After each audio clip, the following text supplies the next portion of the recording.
یا بدیو یا رحمانو، یا بدیو یا رحمانو، فجر کی نماز کے بعد اول آخر 11 بار یا 14 بار درود ابراہیمی کے ساتھ اس کو آپ پڑھیے کم از کم 40 دن، اور پھر اپنی زندگی میں ہونے والے معجزات دیکھیے۔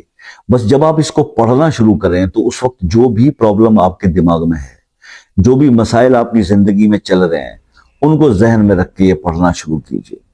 جیسے کہ شادی کا مسئلہ، بچوں کے روزگار کا مسئلہ، اپنا ذاتی گھر کا مسئلہ، کسی کو قرض دینا اس کا مسئلہ، کسی سے پیسے واپس لینے ہیں اس کا مسئلہ، الغرض زندگی کا کوئی بھی مسئلہ ہے، دولت کی کمی، پیسے کی کمی، روزگار نہیں چلتا، جس قسم کا بھی آپ کو پرابلم ہے وہ ذہن میں رکھیں اور اس عمل کو 40 دن تک کرتے چلے جائیں۔ آپ کا ہر مسئلہ اللہ کے حکم سے حل ہوتا چلا جائے گا، ہوتا چلا جائے گا، ہوتا چلا جائے گا۔ سبحان اللہ، اتنا پاورفل آپ وظیفہ آج آپ کو میں نے بتا دیا۔ اب اس کے اندر کچھ چیزیں سمجھنے والی ہیں۔ بھائی ہر مسئلہ تو حل ہو گیا اس وظیفے کے پڑھنے سے، یا بدیو یا رحمان ہو، یہ ہم نے پڑھا 1000 بار اور یہ ہو گیا، لیکن یار اس میں کچھ چیزیں اور بھی تو ہیں نا، وہ بھی تو سمجھنے والی ہیں کہ جناب یہ تو ہم پڑھ لیں گے مسئلے، لیکن کیا آپ سمجھتے ہو کہ یہ صرف کیونکہ عمل فجر کا ہے تو فجر کی نماز پڑھ کے یہ مسئلہ ہم کریں گے تو حل ہو جائے گا؟ آپ کو اپنی نمازوں کا خیال رکھنا ہے دوست۔ پہلا فرض جو اللہ کی طرف سے وہ نماز ہے، ٹھیک ہے؟ نماز، روزہ، اگر صاحب استطاعت ہیں تو حج، پھر زکوٰۃ اور دوسری چیزیں آ جاتی ہیں، لیکن نماز، پہلا سوال قبر میں نماز کا ہوگا۔ ہم لوگ نماز سے غافل ہیں، وظائف سننے کا، پڑھنے کا بڑا شوق ہے۔ ابھی آگے دنوں میں جیسے یہ شعبان کا مہینہ ختم ہوگا، رمضان شروع ہو جائے گا، اور پھر سب لوگ جناب رمضان میں لگے گے وظائف والی ویڈیوز دیکھنے اور وظیفے پڑھیں گے، اور رمضان کا مہینہ، تو رمضان کے بعد کیا سب ختم ہو جاتا ہے کیا؟ تو میرے بھائی عادت بنائیں، یہ شعبان کی 15 سے جیسے آپ شروع کر رہے ہیں تو آپ کوشش کریں کہ یہ رمضان کے 30 دن کو 40 دن میں کوئی بھی عمل قائم کیا جائے نا تو اس کی عادت پڑ جاتی ہے، ڈیولپ ہو جاتی ہے۔ تو اپنی نمازوں کو قائم کر لو یار، یہ ایک ریکویسٹ ہے آپ سے، یہ کر لو گے نا تو آپ کی زندگی کامیاب ہے۔ اس وظیفے کے اندر بھی یہی احتیاط میں بتا رہا ہوں کہ نمازوں کی پابندی، گناہوں سے اپنے آپ کو بچانا، رزق کے لال کے لیے کوشش، حقوق العباد، اگر کسی کا حق کھایا ہو تو یار اس کو واپس دے دو، نہیں دینے کی پوزیشن تو اس کے پاؤں پکڑ لو، معافی مانگ لو، ٹھیک ہے؟ یہ بہت ضروری ہے۔ اگر یہ سب چیزیں نہیں ہوتی ہیں تو پھر آپ جتنے وظائف کر لو بھائی، پھر کوئی فائدہ نہیں ہے۔ ایسے دل کو تسلی دینے والی بات ہے۔ ایک میرے بھائی نے میسج کیا کہ شاہ صاحب آپ کا جو آپ یہ وظیفہ بتا رہے ہیں، ہم نے بڑے وظیفے کیے ہیں جی، چلو یہ بھی کر کے دیکھ لیتے ہیں۔ اچھا، جو اس سوچ کے ساتھ وظیفہ کرتے ہیں نا، تو ان سے میری ہاتھ جوڑ کے گزارش ہے کہ وظیفہ نہ کرے، کہ میرا بتایا ہوتا کم از کم نہ کریے۔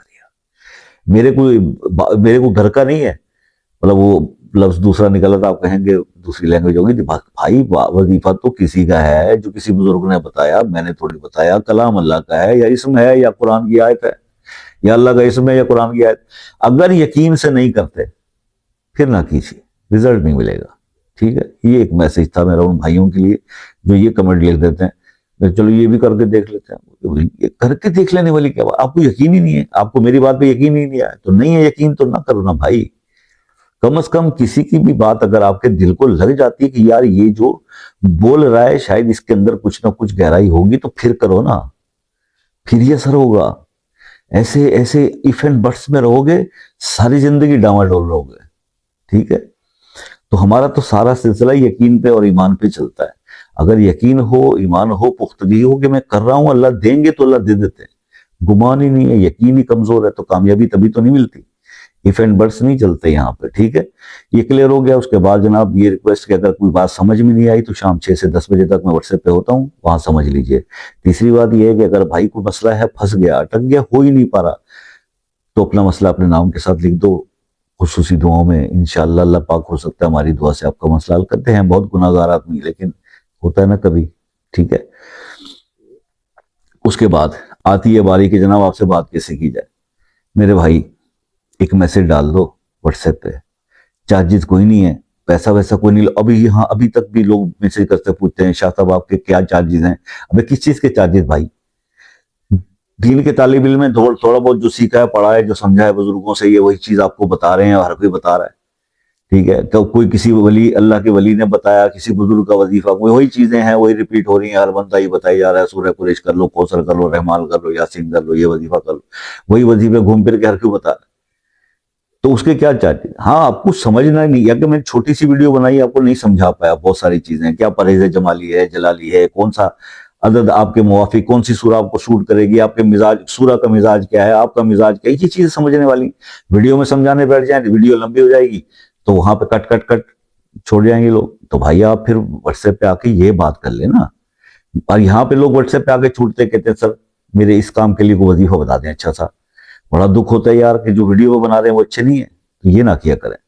تو بھائی آپ ایک واٹس ایپ پہ میسج ڈال کے کال کا ٹائم لے لیں، چاہے پاکستان سے، چاہے کسی اور کنٹری سے، دوسرے کنٹری سے، اس کے بعد آپ سے کال بڑی آسانی سے ہو جائے گی. ٹھیک ہے سر، تو یہ کلیئر ہو گیا. بس دعاؤں میں یاد رکھیے گا، انشاءاللہ زندگی رہی تو پھر نیکسٹ کسی ویڈیو میں ملاقات ہو جائے گی، نہیں تو پھر اللہ کے حوالے. فی امان اللہ، اللہ حافظ.